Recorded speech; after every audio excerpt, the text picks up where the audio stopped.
ದ್ವಾರಕೀಶ್ 200ಕ್ಕೂ ಹೆಚ್ಚು ಸಿನಿಮಾಗಳಲ್ಲಿ ನಟಿಸಿ ಸೈ ಎನಿಸಿಕೊಂಡ ಹಾಸ್ಯ ನಟ. ಇಂತಹ ದ್ವಾರಕೀಶ್ ಅವರ ಜೀವನದ ಹಾದಿ ಹೇಗಿತ್ತು, ಚಿತ್ರರಂಗಕ್ಕೆ ಎಂಟ್ರಿ ಕೊಡಲು ಇವರು ಪಟ್ಟ ಕಷ್ಟ ಏನು, ಎರಡೆರಡು ಮದುವೆ ಆಗಿದ್ದು ಯಾಕೆ, ಅದೆಲ್ಲ ಮಾಹಿತಿಯನ್ನು ಈ ವಿಡಿಯೋದಲ್ಲಿ ನೋಡೋಣ. ಅದಕ್ಕೂ ಮುನ್ನ ನೀವೇನು ನಮ್ಮ ಚಾನಲ್ನ ಸಬ್ಸ್ಕ್ರೈಬ್ ಮಾಡಿಲ್ಲ ಅಂದರೆ ಸಬ್ಸ್ಕ್ರೈಬ್ ಮಾಡ್ಕೊಳ್ಳಿ. ಹಾಗೆಯೇ ಈ ವಿಡಿಯೋಗೆ ಒಂದು ಲೈಕ್ ಕೊಟ್ಟು ನಮ್ಮನ್ನು ಪ್ರೋತ್ಸಾಹಿಸಿ. 1942ರ ಆಗಸ್ಟ್ 19ರಂದು ಜನನ. ದ್ವಾರಕೀಶ್ ಅಥವಾ ಬಂಗಲೇಶ್ ಶ್ಯಾಮರಾವ್ ದ್ವಾರಕನಾಥ್ ಹುಟ್ಟಿದ್ದು 1942 ಆಗಸ್ಟ್ 19ರಂದು. ದೇಶಕ್ಕೆ ಸ್ವತಂತ್ರ ಸಿಗೋಕ್ಕೂ 5 ವರ್ಷ ಮುಂಚೆ. ಅಂದಿನ ಮೈಸೂರು ಸಂಸ್ಥಾನದ ಹುಣಸೂರಿನಲ್ಲಿ ತಂದೆ ಬಂಗಲೇಶ್ ಶ್ಯಾಮರಾವ್, ತಾಯಿ ಜಯಮ್ಮ. ಇವರದ್ದು ಬ್ರಾಹ್ಮಣ ಸಮುದಾಯ.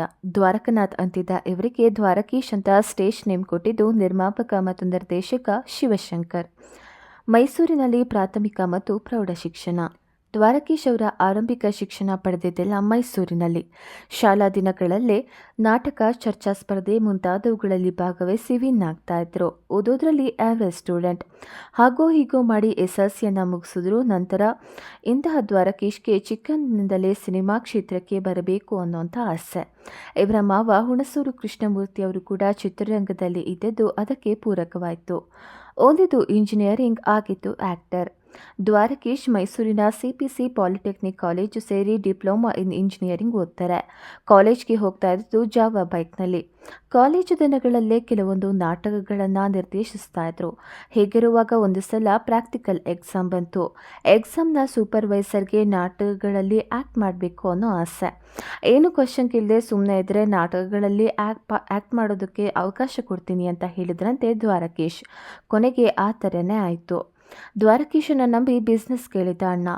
ದ್ವಾರಕೀಶ್ ಇಂಜಿನಿಯರಿಂಗ್ ಮುಗಿಸ್ತಾ ಇದ್ದಂತೆ ಇವರ ಅಣ್ಣ ಲಕ್ಷಾಂತರ ರೂಪಾಯಿ ದುಡ್ಡು ಸುರಿದು ಮೈಸೂರಿನಲ್ಲಿ ಸ್ಪೇರ್ ಪಾರ್ಟ್ ಅಂಗಡಿಯೊಂದನ್ನು ಓಪನ್ ಮಾಡಿದ್ರು. ಜೊತೆಗೆ ದ್ವಾರಕೀಶ್ ನೀನು ಅಂಗಡಿ ನೋಡ್ಕೋ, ಸಿನಿಮಾ ಬೇಡ ಅಂದ್ಬಿಟ್ರು.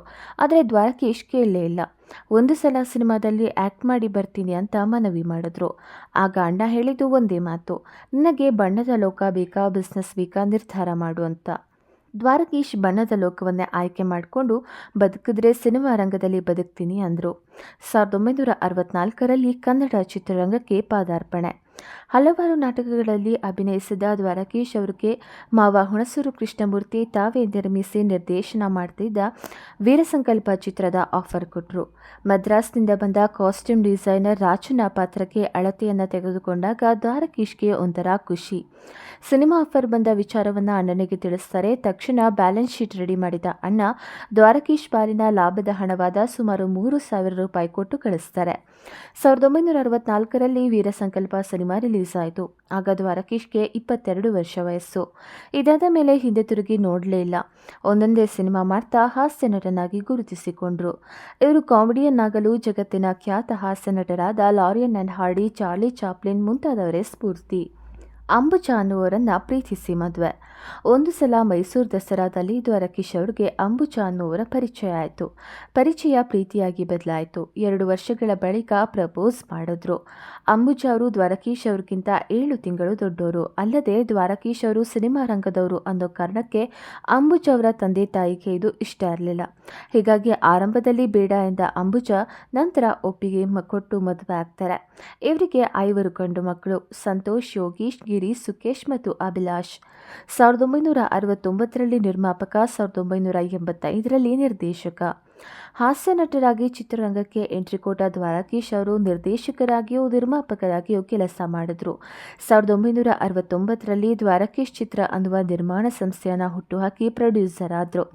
1985ರಲ್ಲಿ ಡೈರೆಕ್ಟರ್ ಆಗಿ ಹಲವು ಸಿನಿಮಾಗಳನ್ನು ನಿರ್ದೇಶಿಸ್ತಾರೆ. ಕೆಲವೊಂದು ಸಕ್ಸಸ್ ಆದರೆ ಇನ್ನು ಕೆಲವೊಂದು ಫೇಲ್ ಆದವು. ಅದರಲ್ಲೂ 1986ರ ನಂತರ ನಿರಂತರ 18 ವರ್ಷ ವೈಫಲ್ಯ ಕಂಡ್ರು. ಯಾವ ಫಿಲಂ ಮಾಡಿದ್ರೂ ಫೇಲ್ ಆಗ್ತಾ ಇತ್ತು. 1987ರಲ್ಲಿ ಡ್ಯಾನ್ಸ್ ರಾಜ ಡ್ಯಾನ್ಸ್ ಸಿನಿಮಾ, ವಿನೋದ್, ಡಾಕ್ಟರ್ ರಾಜ್ಲಿಂಗ್ ಆರೋಪ. 1987ರಲ್ಲಿ ದ್ವಾರಕೀಶ್ ಅವರು ನಿರ್ದೇಶಿಸಿ ನಿರ್ಮಾಣ ಮಾಡಿದ ಡ್ಯಾನ್ಸ್ ರಾಜ ಡ್ಯಾನ್ಸ್ ಸಿನಿಮಾ ರಿಲೀಸ್ ಆಯಿತು. ಕನ್ನಡದ ಪ್ರಸಿದ್ಧ ನಟಿ ಲೀಲಾವತಿ ಅವರ ಪುತ್ರ ವಿನೋದ್. ಶಿವರಾಜ್ ಕುಮಾರ್ ಅವರು ಡೇಟ್ ಕೊಟ್ಟಿಲ್ಲ ಅನ್ನೋ ಕಾರಣಕ್ಕೆ ವಿನೋದ್ ರಾಜ್ ಅವರಿಂದ ಈ ಸಿನಿಮಾ ಮಾಡಿಸಿ ವಿನೋದ್ ರಾಜ್ ಕುಮಾರ್ ಅವರ ಮಗ ಅನ್ನೋದು ವಿವಾದವನ್ನು ಹುಟ್ಟುಹಾಕಿದ್ರು ಅನ್ನೋದು ರಾಜ್ ಕುಟುಂಬದ ಆಪ್ತ ಪ್ರಕಾಶ್ ರಾಜ್ ಮೇಹು ಆರೋಪ. ರಾಜ್ಕುಮಾರ್ ಅವರ ಮಗನ ಸಿನಿಮಾ ಅಂದರೆ ಜನ ಬಂದು ನೋಡ್ತಾರೆ ಅನ್ನೋ ಕಾರಣಕ್ಕೆ ಹೀಗೆ ಮಾಡಿದ್ರು ಅಂತಾನು ಮೇಹು ಹೇಳ್ತಾರೆ.